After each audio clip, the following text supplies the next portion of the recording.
দীপ্ত ছিল মাঝামাঝি, এদিক দিয়ে দাঁড়ানো ছিল দীপ্ত। ছাত্রকে প্রলোভন দেশি অস্ত্র টেটা রামদানি এদিক দিয়ে হামলা করছে।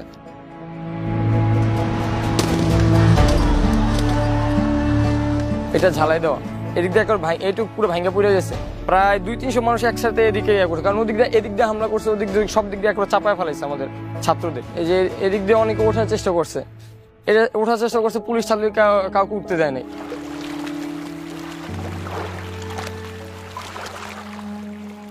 18 জুলাই সকাল 9:30 বাসার থেকে কলেজে গেছিল।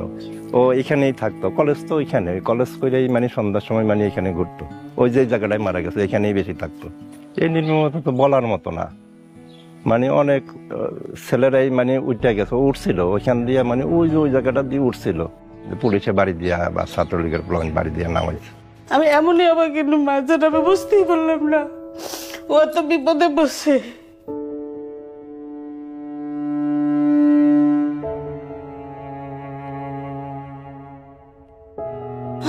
বাঁচা বাঁচা গায়ে চিৎকার দেয়, হাতটা দিয়ে লড়াচড়া দেয়, কিন্তু কেউ ওরে সাহায্য করলো না।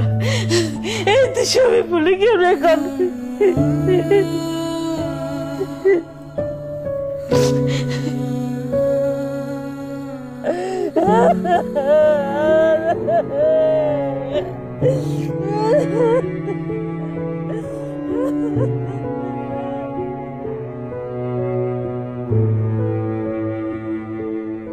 শান্ত কিন্তু অন্য একটা মানুষের চেয়ে আলাদা অনুভব করছি ও শহীদ হওয়ার পরে।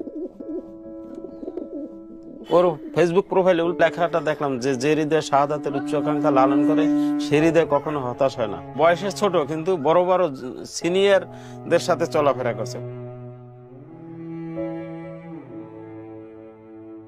শান্তমণি খুব মেধাবী, ও অ্যাকাউন্টের স্টুডেন্ট, ওকে পাসপোর্ট রেডি করতে বলছিল। ও স্টুডেন্ট বিষয়ে বাইরে যাবে, সুশিক্ষায় শিক্ষিত হয়ে ভালো একটা অ্যাওয়ার্ড নিয়ে আসবে, সেরা মা হব আমার আকাঙ্ক্ষা ছিল।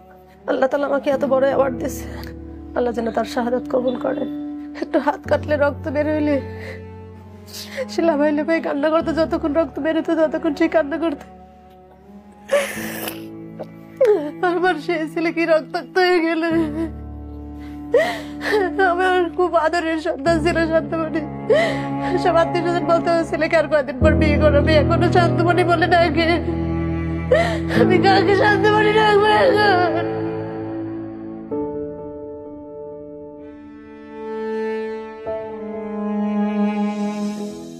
কতটা তুমি হারালে বন্ধু, কেঁদেছে অন্তর। জানো না তুমি হারাবার ব্যথা, জানে পলাশির প্রান্ত। হারিয়ে গেছে যেখানে মায়ের সোনার নোলকখানি, গোলা ভরা ক্ষেতের ফসল সাজানো ফুলদানি।